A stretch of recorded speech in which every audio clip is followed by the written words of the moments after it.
Hello everyone. This side Poonam Grover from St. Andrews Institute of Technology and Management, Farooq Nagar, Gurugram. Today I start with my lecture number 9, which came under Unit 2, and your subject is Digital System Design. This lecture is beneficial for both CSC and Electrical Sixth semester student. So today I will cover various topics, that is package declaration, package body, library file, and last one is called your resolution function. So that topic is very much important for you as per the exam point of view also. So today we start with your package declaration. What do you mean by package declaration? Contains a set of declaration that may possible be shared by any design unit.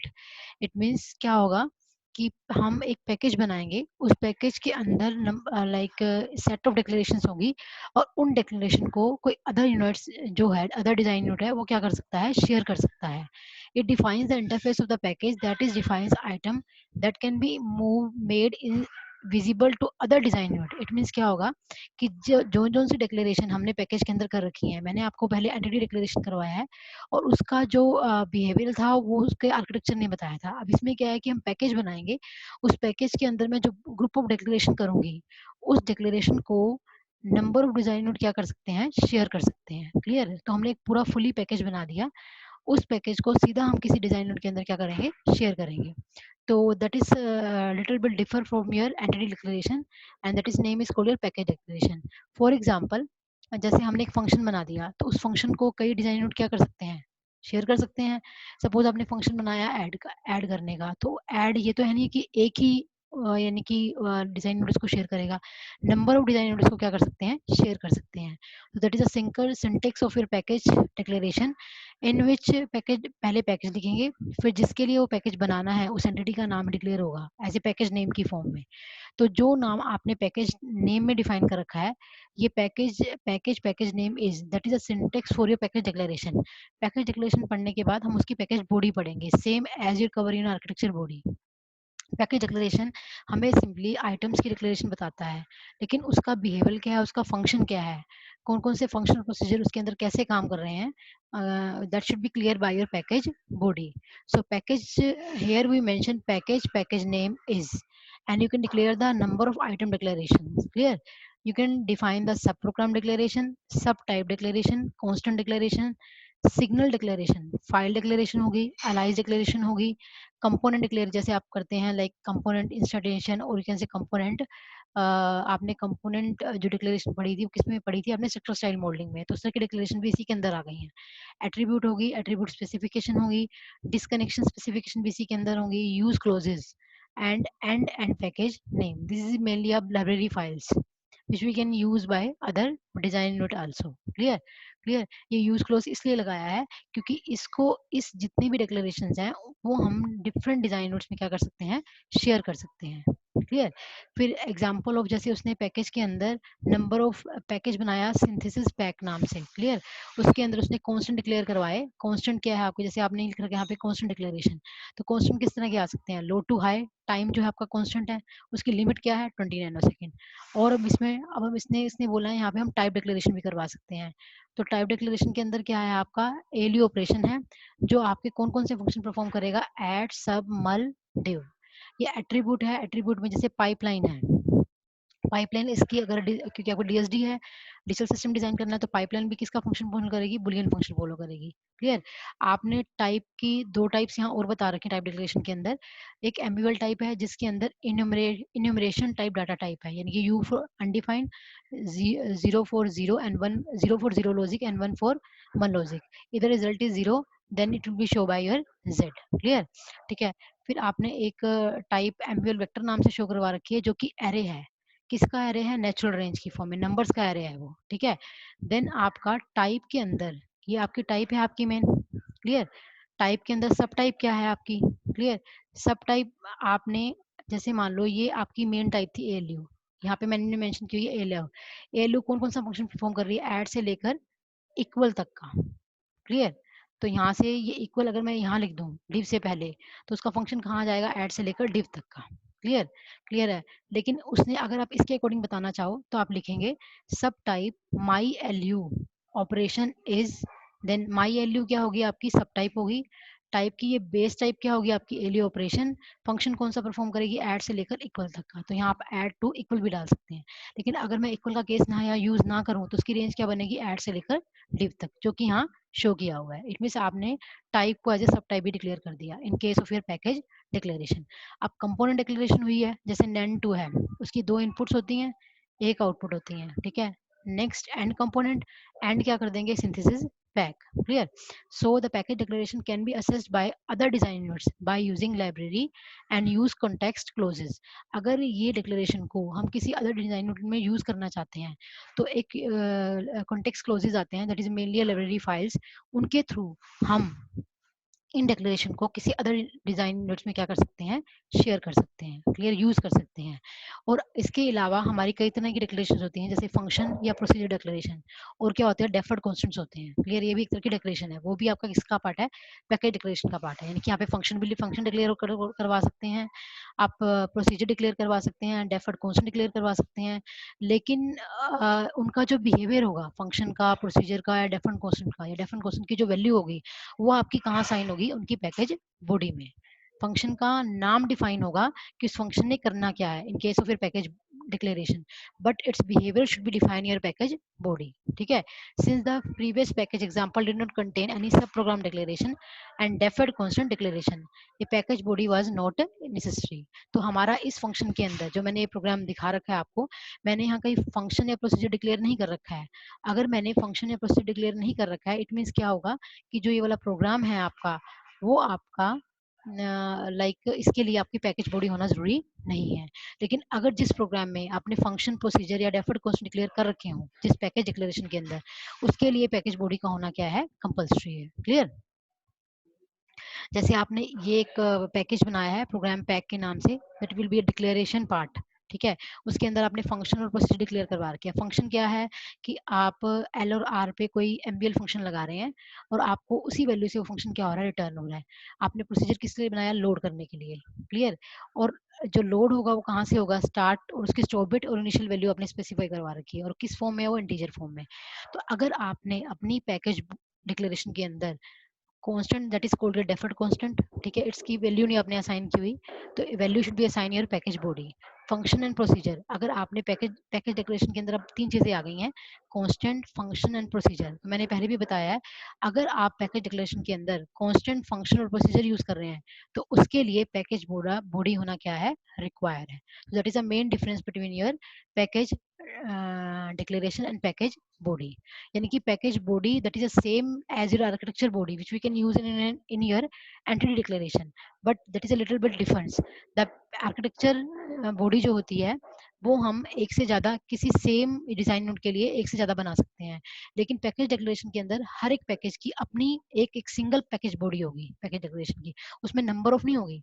Suppose करो कि आपने एक and gate का entity declare करवाई, उस and gate को आप 3 style से लिख रहे हैं, डाटा फ्लो से, बिहेवियर से और स्ट्रक्चरल से। लेकिन पैकेज के अंदर क्या होगा, जो पार्ट आपने पैकेज के अंदर डिक्लेयर कर दिया वो सिंपली उसकी एक सिंगल पैकेज बॉडी बनेगी, नंबर ऑफ डिजाइन नोड के साथ वो शेयर नहीं होगी, क्लियर, ठीक है। Next is called your package body. In package body you can cover, पहले पैकेज बॉडी, पैकेज नेम वहां यही यहाँ वही लिखोगे जो आपने पैकेज नेम लिख रखा है, क्लियर।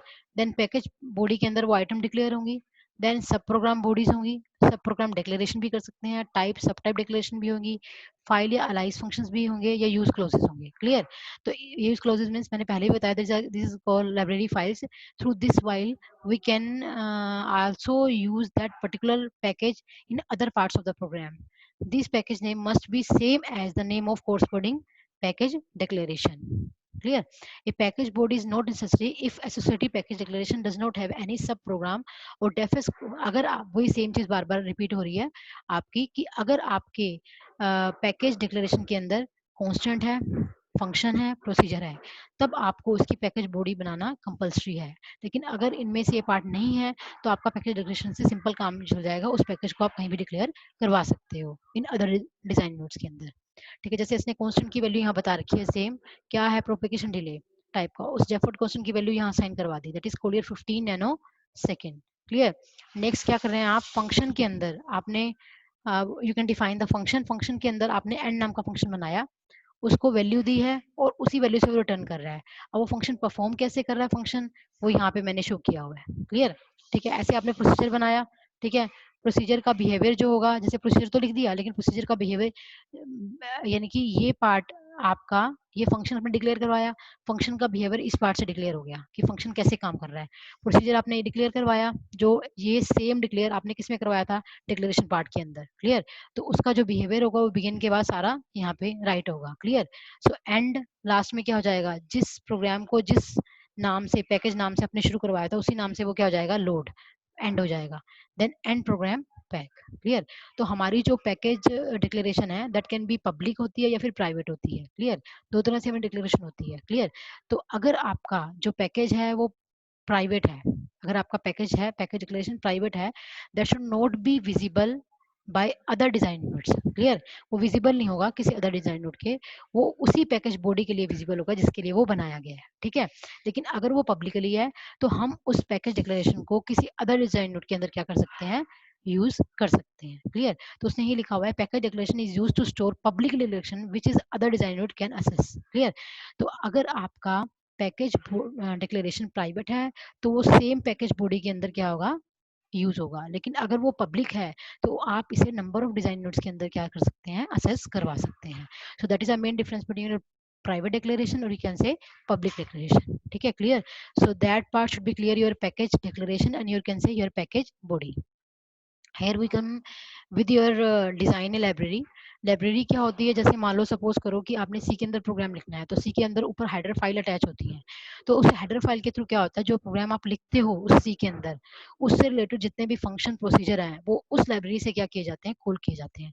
तभी वो क्या होते हैं, प्रोग्रामिंग के अंदर एग्जीक्यूट होते हैं। ऐसे हम किसके अंदर पढ़ेंगे, वीएचडीएल के अंदर। ठीक है? आपकी डीएसडी के अंदर, यू कैन से डिजिटल सिस्टम डिजाइन के अंदर। तो आपने जैसे सपोज करो कोई फाइल बनानी है, कोई डिजाइन फाइल आपने बनानी है, उसको वीएचडीएल एनालाइजर जो आपने प्रोग्राम लिखा है उसको जो भी प्रोग्राम जिस सॉफ्टवेयर के ऊपर लिखा जाएगा, अगर सपोज वो जाइलिंग है, जाइलिंग का सॉफ्टवेयर आप यूज करते हो किसके लिए, डीएसडी की प्रोग्रामिंग के लिए, तो उसके पास अपना एक एनालाइजर होगा। ठीक है? वो उस फाइल को क्या करेगा, एनालिसिस करेगा, और एनालिसिस करने के बाद अगर वो ओके है, मतलब कि एनालिसिस करेगा, तो उसको वो एक इंटरमीडिएट फॉर्म में चेंज करेगा ताकि वो पर्टिकुलर फाइल आपके सॉफ्टवेयर के साथ क्या हो जाए, फ्लेक्सिबल हो जाए, यानी यू कैन से सिंक्रोनाइज हो जाए। ठीक है जी? फिर वो जो फाइल होगी आपकी, लाइक उस सॉफ्टवेयर के अंदर नंबर ऑफ लाइब्रेरी फाइल्स हैं, तो आपने आपके आपके प्रोग्राम के अंदर जिस तरह की इंस्ट्रक्शंस होंगी उसके अकॉर्डिंग आप पर्टिकुलर लाइब्रेरी के अंदर क्या करोगे, काम करोगे। तो वो उससे रिलेटेड जो प्रोग्राम होंगे या उससे रिलेटेड जो चीजें होंगी वो पर्टिकुलर लाइब्रेरी से क्या हो जाएंगी, फेच हो जाएंगी। क्लियर? ठीक है? तो यहाँ सपोज करो कि आप लाइब्रेरी 2 के अंदर काम कर रहे हो। ठीक है? तो आपका प्रोग्राम किसके अंदर लिखा जाएगा, लाइब्रेरी 2 के अंदर। फिर उसके बाद वो प्रोग्राम क्या हो जाएगा, एग्जीक्यूट हो जाएगा। क्लियर? सो उसने ये लिखा हुआ है, आपने कोई भी डिजाइन फाइल लिखी, दिस इज प्रोसेस बाय, उसको वेज एनालाइजर क्या करेगा, प्रोसेस करेगा, उसकी सिमेंटिक्स और सिंटेक्स को क्या करेगा, वो चेक करेगा। ठीक है? After it compiles into a, फिर उसको इंटरमीडिएट फॉर्म में चेंज करेगा। Then intermediate form is stored in the design, फिर उस फॉर्म को हम एक लाइब्रेरी में क्या करवा देंगे, स्टोर करवा देंगे। क्लियर है? इट मीन्स जिससे जो रिलेटेड फंक्शन प्रोसीजर जिस लाइब्रेरी में होंगे उस लाइब्रेरी में फंक्शन वो प्रोग्राम जाके क्या हो जाएगा, स्टोर हो जाएगा। सो इसको हम क्या बोलेंगे, वर्किंग लाइब्रेरी, यानी कि जो आप काम कर रहे हो वर्क लाइब्रेरी के अंदर आए। ठीक है? सपोज करो कि ये वर्क है लाइब्रेरी 2, तो आपके जितने भी प्रोग्राम है वो वर्क लाइब्रेरी के अंदर जाके क्या हो जाएंगे, स्टोर हो जाएंगे। Clear? Next is called entity declaration. आपका जो वीएचडीएल है, आपने नंबर ऑफ चीजें पढ़ी है, एंटिटी डिक्लेरेशन पढ़ी है, उसकी आर्किटेक्चर बॉडी पढ़ी है, कॉन्फ़िगरेशन डिक्लेरेशन पढ़ ली है, पैकेज डिक्लेरेशन आपको बताया मैंने अभी, पैकेज बॉडी के बारे में बताया है। तो उसके अंदर जो डिक्लेरेशन पार्ट है that is called your primary unit. Clear? लेकिन जो आपका लाइक बॉडी पार्ट है, लाइक आपका आर्किटेक्चर बॉडी है या पैकेज बॉडी है, वो किसके अंदर आएगा, आपका सेकेंडरी यूनिट्स के अंदर। Clear?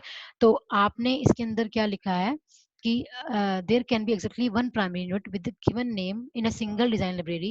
Secondary unit associated with a different primary unit can have identical name in the same design library. Also, a secondary unit may have the same name as it associated with the primary unit. एक तो आपको ये चीज का ध्यान रखना है कि आप चाहे एंटिटी डिक्लेयर कर रहे हैं और उसके आर्किटेक्चर बॉडी बना रहे हैं, आपने पैकेज डिक्लेयर किया, पैकेज की बॉडी बनाई, तो जो नाम आपने एंटिटी के अंदर डाला है और जो नाम आपने पैकेज डिक्लेरेशन के अंदर डाला है, वही नाम आपका किसके अंदर यूज होगा, पैकेज बॉडी के अंदर और पैकेज डिक्लेरेशन के अंदर। क्लियर है? उसी नाम से उसकी सिग्निफिकेंस होगी। क्लियर? उसके बाद क्या करेंगे, जैसे सेकेंडरी नोट्स क्या होगा, सेकेंडरी नोट्स में क्या होते हैं, for example entity declaration all the architecture body must reside in the same library. यानी कि इसका मतलब क्या है कि जो आपका आपने एंटिटी बनाई, उसकी आर्किटेक्चर बॉडी बनाई, तो that should be reside in a same library. वो एक सेम लाइब्रेरी फाइल्स के अंदर आएंगे सारे के सारे। क्लियर? यानी कि जैसे मान लो आपने लाइक एक ऐड का प्रोग्राम बनाया, तो ऐड का प्रोग्राम जो है वो मेनली आप अगर किसी जाइलिंग के सॉफ्टवेयर के ऊपर काम करते हो तो आप वर्क लाइब्रेरी के अंदर काम करते हो, वर्किंग जो करंट सिमुलेशन में होती है। लेकिन अगर आप पैकेज बॉडी या पैकेज डिक्लेरेशन कर रहे हो तो वो आपकी एक सिंगल लाइब्रेरी के अंदर आएगी, that not be share by your number of library. Same library मतलब कि जिस लाइब्रेरी में आप रह के काम कर रहे हो उसी के अंदर वो यूज होगा। लेकिन पैकेज डिक्लेरेशन और पैकेज बॉडी है must reside in a single library. Clear? अब क्या है कि अगर इम्प्लिसिट विजिबिलिटी क्या है कि वही सेम, कि अगर आपने किसी एंटिटी डिक्लेरेशन को आपने डिक्लेयर किया है, तो जो नाम आपने एंटिटी डिक्लेरेशन में डाला है वही सेम नाम आप उसका एज ए आर्किटेक्चर की फॉर्म में बॉडी बनाने में यूज करोगे। और जो नाम आपने पैकेज डिक्लेरेशन के अंदर डाला है वही नाम आपका पैकेज नेम की फॉर्म में क्या होगा, डिक्लेयर होगा। तभी वो क्या होगा, इम्प्लिसिटली विजिबल होगा। क्लियर? और एक्सप्लिसिटली विजिबल क्या है कि अगर आप उन्हीं एंटिटी उनको, यानी कि आपने जो आर्किटेक्चर बनाए हैं उसकी किसी अदर डिजाइन यूनिट में क्या करना है, यूज करना है, तो क्या होगा, आपका एक्सप्लिसिटी विजिबिलिटी होगी। तो उसको हम लाइब्रेरी क्लोज से या फिर यूज क्लोज से हम उन बॉडीज को या जो प्रोग्राम हमने बनाए हैं उनको अदर डिजाइन यूनिट्स में क्या करवा सकते हैं, असेस करवा सकते हैं। ठीक है? तो उसने बोला है कि अगर मान लो item specified in a context clause become visible only to the design unit that follow the context clause. तो जो लाइक कॉन्टेक्स्ट फ्लोज को फॉलो करते होंगे, जैसे सपोज करो मैं आगे एक प्रोग्राम इसका शेयर करूंगी तो उससे आपको ये चीजें बड़ी अच्छे से क्लियर हो जाएंगी। ये देखो मैंने एक लाइक एक डायग्राम दिखा रखा है आपको। इसके अंदर मैंने क्या लिखा हुआ है कि जैसे सपोज करो कि आपने एक डिजाइन फाइल बना ली। ठीक है? जो डिजाइन फाइल बनाई है वो आपकी इस लाइब्रेरी के अंदर क्या कर रही है, का आ रही है, एट्रीब्यूट टाइप के यूज एट्रीब्यूट ऑल करके लिखा हुआ है। तो जो डिजाइन नोट है आपने जो भी बनाया, एंटिटी डिक्लेरेशन होगी, इसके अंदर आर्किटेक्चर बार्ड होगा, तो वो इस लाइब्रेरी से अपने रिलेटेड फंक्शन को क्या करेगा, फेच करेगा। क्लियर? क्लियर है? ऐसे जैसे मान लो आपने एंटिटी बनाई डिजाइन ए के नाम से, तो वो है, इसका सेपरेट कॉन्टेक्स्ट क्लोज है। क्लियर? इसका भी क्या है, अपना एक separate like separate library function है। एंटिटी इसका बीसीडी का भी अपना क्या है, एक सेपरेट क्या है आपका, आपका लाइब्रेरी फंक्शन है। इट मीन्स क्या हुआ, a separate context clause with each design note. It means हर एक डिजाइन नोट के साथ अपना एक सेपरेट लाइब्रेरी क्या है, कॉन्टेक्स्ट है। इट मीन्स ये इसी के अकॉर्डिंग काम करेगा, ये भी इसी के अकॉर्डिंग काम करेगा और ये इसके अकॉर्डिंग काम करेगा। इट मीन्स इससे रिलेटेड फंक्शन इस लाइब्रेरी फाइल्स के अंदर पड़े हुए हैं, इससे रिलेटेड फंक्शन इस लाइब्रेरी फाइल के अंदर पड़े हैं। इट मीन्स अगर आप इसको इसके अंदर डाल दोगे तो वो फेच नहीं होगा, क्योंकि उसको वहां से वो फंक्शन प्रोसीजर मिलेंगे ही नहीं काम करवाने के लिए। इट मीन्स मेरे कहने का मतलब है, जो डिजाइन नोट को अपने अकॉर्डिंग जो पैरामीटर चाहिए वो उसके अकॉर्डिंग ही लाइब्रेरी फाइल से क्या होंगे, फेच होंगे। क्लियर? ठीक है? तो अगर आप बुक्स में डिटेल में पढ़ोगे तो आपको उसकी नॉलेज बड़ी अच्छे से हो जाएगी। और क्लियर? तो जैसे मान लो आपने एक प्रोग्राम बनाया है यहाँ पे, लाइब्रेरी किस नाम से बनाई है आपने, सीमोस से। तो नेचुरल सी बात है कि अगर सीमोस को अगर कोई आगे आपकी पैकेज या डिक्लेरेशन पार्ट, पैकेज बॉडी या आर्किटेक्चर बॉडी शेयर करना चाहती है तो वो यूज सीमोस नोड टू करेगी। क्लियर? इट मीन्स क्या है, नोड टू जो है वो सीमोस से डिजाइन किया जाता है। तो सीमोस टाइप की लाइब्रेरी फाइल से में वो फंक्शन क्या होगा आपका, यूज होगा। ठीक है? कॉन्फ़िगरेशन कर दी, कॉन्फ़िगरेशन में उसकी सारी डिटेल बता दी कि वो नोड टू आपका कैसे काम कर रहा है। It means that part show your behaviour of that particular program. So note and entity node two must be available is complied from the design library CMOS before attempting to compile the design node where it is be used. Clear? मतलब कि मेरे कहने का मतलब यह है कि अगर अगर कोई भी प्राइमरी यूनिट है विजिबल होगा, तभी विजिबल होगा, the item can therefore be referenced within the following design unit. Use close को लिखने का एक तरीका है, पहले लाइब्रेरी नेम होगा, जैसे मान लो लाइब्रेरी का नाम है सीमोस, फिर प्राइमरी लिख के जो यूनिट का नाम है, जैसे नोड 2, क्लियर। यूज यानी कि हम उसका यूज करवा रहे हैं, किस में यूज करवा रहे हैं, सीमोस लाइब्रेरी का हम अपने नोड 2 में, नोड 2 हमारा डिजाइन यूनिट है और वो नोड 2 आपके इस लाइब्रेरी फाइल से क्या हो रहा है, अपना फंक्शन परफॉर्म कर रहा है, क्लियर। अगर यहाँ पे लाइब्रेरी की जगह पर वर्क लिख दो तो फंक्शन परफॉर्म नहीं होगा, क्योंकि हर एक का अपने डिजाइन यूनिट के अकॉर्डिंग उसकी लाइब्रेरी फाइल्स बनी हुई है, क्लियर। ये मैंने नंबर ऑफ एग्जांपल शेयर कर रखे हैं वैसे उसके, जैसे आपने लाइब्रेरी सीमोस करवाई, उसका पैकेज के अंदर कैसे यूज होगा, तो प्रोसीजर के अंदर आपने लोड करवाया A B CMOS simple pack, value 9 उसकी क्या हो जाएगी, रिटर्न हो जाएगी। Next start with resolution function. What do you mean by resolution function? इसमें क्या होगा कि each concurrent, that is a concurrent statement, clear, which order not be fixed, ठीक है। But happens when there is a more than one statement to the same signal, ठीक है। अगर मान लो दो जो हैं वो एक सेम सिग्नल को फॉलो कर रहे हैं, तो उसको हम बोलते हैं multiple driver that should be run by a single unit, ठीक है। In this case the signal has more than one driver and a mechanism is needed to compute effective value of the signal.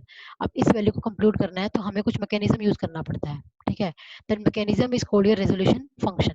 तो हम इस Z के लिए एक resolution function बनाएंगे कि जेड अपना फंक्शन कैसे परफॉर्म करेगा। पहले ये आपको रिजल्ट क्या मिलेगा, पहले ए एंड बी होगा, ठीक है, फिर सी का यहाँ कॉम्प्लीमेंट हो जाएगा, फिर ये दोनों फंक्शन क्या हो जाएंगे यहाँ पे कंबाइन, कंबाइन हो रहे हैं। इट मीन्स यहाँ पे अगर आप और गेट भी लगाना चाहो तो वो भी लग सकता है। इट मीन्स आपके तीन फंक्शन परफॉर्म हो रहे हैं, one is called your and gate और योर नोट गेट, क्लियर। उसके अकॉर्डिंग आपने दो स्टेटमेंट लिखी हुई हैं। आपने एक एंटिटी डिक्लेयर की किसके नाम से, टू ड्राइवर, इसके मतलब दो ड्राइवर है, इनमें दो गेट लगे हुए हैं, टू ड्राइवर उसका नाम डिक्लेयर कर दिया। उसके अंदर एंटिटी कितनी है, तीन इनपुट है, A B C as N N bit, ठीक है। और आपके आउटपुट कितनी है, एक है, जो जेड एज एन आउटपुट। उस एंटिटी को हम जिस नाम से डिक्लेयर कर रहे हैं उसी नाम से हमने क्या कर दिया, एंड कर दिया, ठीक है।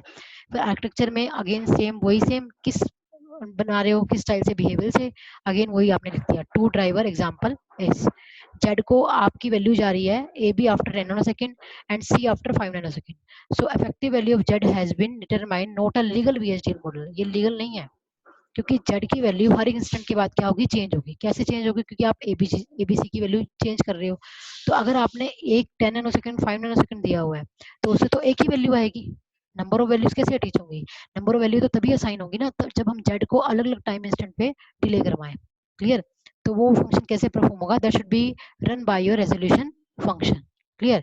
तो it in this example we using two gate, one is called for driving your z. So by using the user defined resolution function, both drivers can be create effective value according to driver z, ठीक है। तो जैसे मेरे कहने का मतलब ये है कि जैसे मान लो आपने z है, अब जेड को आपने एक सिंपली एक टाइम लिमिट दे दी कि ए और बी अपना फंक्शन परफॉर्म करने के बाद 10 नैनो सेकंड के बाद अपनी वैल्यू यहाँ क्रिएट कर देंगे, ठीक है। लेकिन अगर मान लो ए बी की वैल्यू पहले 0 0 थी तो 10 नैनो सेकंड के बाद वो अपनी वैल्यू यहाँ जेड पे क्रिएट कर देगा।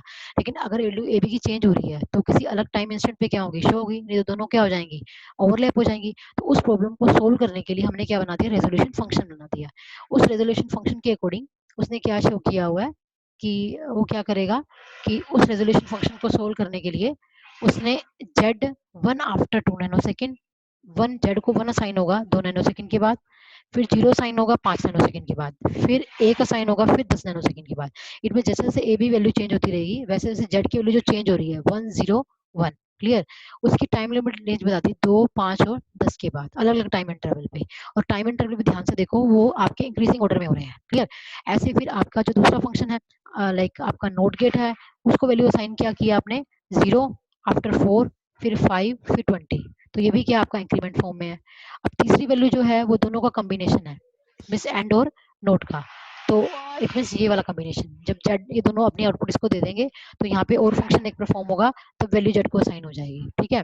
तो ये दोनों गेट्स लगे हुए हैं, दोनों गेट्स के लिए आपने क्या किया यहाँ पे, फिर एक बना दिया वन, अगर वन आती है वो वैल्यू तो 10 नैनो सेकंड के बाद आएगी, अगर जीरो आ रही है तो कितने बाद आएगी, 20 नैनो सेकंड पे आएगी, ठीक है।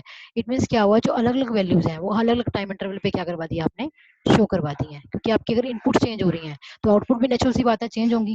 लेकिन आपने तो अपने अकॉर्डिंग सिंपली एक बता दिया कि हाँ डिले फंक्शन ये होना चाहिए, बट रेजोल्यूशन फंक्शन से उसकी प्रॉपर लाइक जो ड्राइवर का इफेक्टिव वैल्यू है वो आपने हर एक टाइम इंस्टेंट पे चेंज करके by the use of resolution form function की फॉर्म में क्या कर लिया, डिक्लेयर कर दिया। जैसे ये आपका ड्राइवर 1 है, ये ड्राइवर 2 है, जब दोनों का कंबाइन हुआ तो क्या बना, ड्राइवर 3। ठीक है, that will be show your resolution function, और यहाँ पे जेड की इफेक्टिव वैल्यू आ जाएगी। क्लियर है? जैसे ए बी को चेंज करोगे, अगर ए बी मान लो 0 0 है तो आपको 1 मिला, 0 0 पे 0 मिलेगा, वो 5 नैनो सेकंड पे मिलेगा। अगर 1 मिल रहा है तो 10 नैनो सेकंड पे मिलेगा। इस तरह से वो फंक्शन की वैल्यू क्या होती रहेगी, आपकी चेंज होती रहेगी। ठीक है, अब उसको आप एज ए सब टाइप भी डिक्लेयर करवा रहे हो, किसके लिए बनाया आपने, और के लिए बनाया है। आपकी रिजोल्व बिट जो ये जेड है, Z is cordial resolve bit, आपने रिजोल्व की है with the help of different time instant. तो उसने क्या बनाया, एक पोर्ट डिक्लेयर करवाया, A B S N it bit and Z S N out bit. Clear, out out wired और बिट। ठीक है, फिर उसने सब टाइप बना ली। सब टाइप में जो आपकी जेड को आपने रिजोल्व बिट बोला था, उसको सब टाइप की फॉर्म में लिख दिया। ठीक है, किसकी है, ये और की है। क्लियर है, तो सिग्नल क्या दिखा दिया, बिजी दिखा दिया रिजोल्व बिट के ऊपर, क्योंकि हर टाइम इंस्टेंट के बाद उसकी वैल्यू चेंज हो रही है, तो एज ए सिग्नल एक बिजी डिक्लेयर करवा दिया। ठीक है, फिर आपको जब ये फंक्शन डिक्लेयर लाइक फंक्शन जब ये आपका पैकेज बॉडी के अंदर आएगा या आर्किटेक्चर पार्ट के अंदर आएगा, तो port A B C in bit Z out resolve bit आ जाएगी। Z as an resolve bit मतलब कि क्यों बोला है उसने, क्योंकि आपने उस जेड के ऊपर एक रिजोल्विंग फंक्शन लगाया हुआ है, उस फंक्शन के अकॉर्डिंग आपकी हर एक टाइम इंस्टेंट पे वैल्यू क्या मिल रही है, आपको चेंज होकर मिल रही है। तो जेड को उसने किसकी तरह डिक्लेयर करवा दिया, एज ए रिजोल्व फंक्शन की फॉर्म में। ठीक है, तो जेड की वैल्यू जो है वो हर एक टाइम इंस्टेंट पे आपको चेंज होकर मिलेगी, for driver 1, for driver 2 and driver 3। Driver 1 for आपका एंड गेट के लिए, ड्राइवर 2 फॉर नोट गेट के लिए, और ये दोनों को कंबाइन करने के लिए। अगर दोनों को कंबाइन करोगे, नेचुरल सी बात है, आउटपुट या तो 0 आएगी किसी केस में, या 1 आएगी। तो 0 उसने 1 करवाई एट 10 नैनो सेकंड पे, और 0 करवाई एट 20 नैनो सेकंड पे। Clear, so that is called a resolution function. So I think आपको रेजोल्यूशन फंक्शन, लाइब्रेरी फाइल्स और पैकेज बॉडी डिक्लेरेशन, ये पार्ट आपको अच्छे से क्लियर होगा। मैंने इसी चीज़ को यहाँ डिटेल में लिख रखा है, तो आप मेरी स्लाइड से एक बार अच्छे से रिव्यू कर लीजिए। अगर फिर भी डाउट है तो आप मेरे से पूछ सकते हैं। Then I will review my total video. Firstly I explain your package declaration, then I explain package body. मैंने बोला था पैकेज डिक्लेरेशन का जो नाम है, जो आपने डिक्लेयर करवाया वही नाम आप पैकेज बॉडी के अंदर यूज करेंगे, लेकिन अगर आपने डिफरेंट नाम से उसको अदर डिजाइन यूनिट में यूज करना है, तो आप किसका यूज करेंगे, यूज लाइब्रेरी फाइल का। उसके लिए आपने यूज कीवर्ड यूज किया है। क्लियर, ठीक है, तो आपने जो नाम पैकेज में क्लियर करवाया वही नाम आपका पैकेज बॉडी में होगा, सेम एंटिटी में। एंटिटी और आपका, अब एक क्वेश्चन बनता है यहाँ पे मेन, कि आपका एंटिटी डिक्लेरेशन और पैकेज डिक्लेरेशन में क्या डिफरेंस है, या फिर आपका एंटिटी डिक्लेरेशन पैकेज बॉडी और एंटिटी डिक्लेरेशन और आर्किटेक्चर बॉडी, वो आपकी पैकेज डिक्लेरेशन और पैकेज बॉडी से डिफर कैसे है। ठीक है, एंटिटी डिक्लेरेशन को हम डिफरेंट आर्किटेक्चर बॉडी के अंदर डिफाइन करवा सकते हैं। जो भी आपका एंटिटी डिक्लेयर हुई है उसको हम डिफरेंट आर्किटेक्चर बॉडी के अंदर करवा सकते हैं। जैसे आपने एक एंड गेट का प्रोग्राम बनाया, उसको अपने डाटा फ्लो से भी बनाया, बिहेवियर से भी बनाया और स्ट्रक्चर से भी बनाया, लेकिन इसमें ऐसा नहीं है। इसमें क्या होगा कि वो सेम सेम पैकेज बॉडी के अंदर यूज होगा, उसकी एक सिंगल पैकेज बॉडी बनेगी, डिफरेंट आर्किटेक्चर बॉडी नहीं बनेगी, डिफरेंट पैकेज बॉडी नहीं बनेगी। क्लियर है, तो last function is called resolution to attain effective value to your z function. I show one example with the help of last, that is ये वाला। मैंने library files के बारे में थोड़ा बहुत बताया था आपको, कि जो एंटिटी आप बनाने जा रहे हो, जो एंटिटी आपने डिक्लेयर की है, उससे रिलेटेड जितने भी फंक्शन और प्रोसीजर होंगे वो उस तरह की लाइब्रेरी फाइल में जाके क्या हो जाएंगे, स्टोर हो जाएंगे। ठीक है, अगर आप ये करना चाहो कि आपने फंक्शन, सॉरी, आपका ये आपका एंटिटी डिजाइन यूनिट है, आपने ये डिजाइन फाइल बनाई है, लेकिन इसको आप यहाँ लिख रहे हो, ठीक है, ईसीएल में, तो ईसीएल में फंक्शन परफॉर्म नहीं होगा, क्योंकि उससे रिलेटेड जितने भी फंक्शन प्रोसीजर है उसको वहां से नहीं मिलेंगे। तो जिस तरह की एंटिटी आपने डिक्लेयर करवाई है, या एंटिटी जो डिजाइन फाइल बनाने जा रहे हो, उससे रिलेटेड जितने भी फंक्शन प्रोसीजर होंगे वो उसी तरह की सेम लाइब्रेरी फाइल से क्या होंगे, यूज होंगे। Clear, by the use of use ECL all. Clear है, ठीक है। Thank you listening for my lecture.